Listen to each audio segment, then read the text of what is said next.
Bueno, veamos.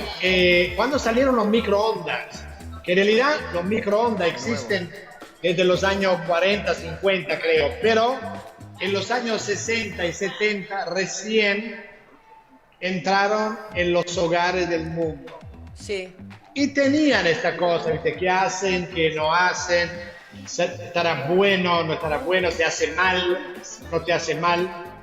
La freidora, la air fryer, que serían la freidora de aire, sí.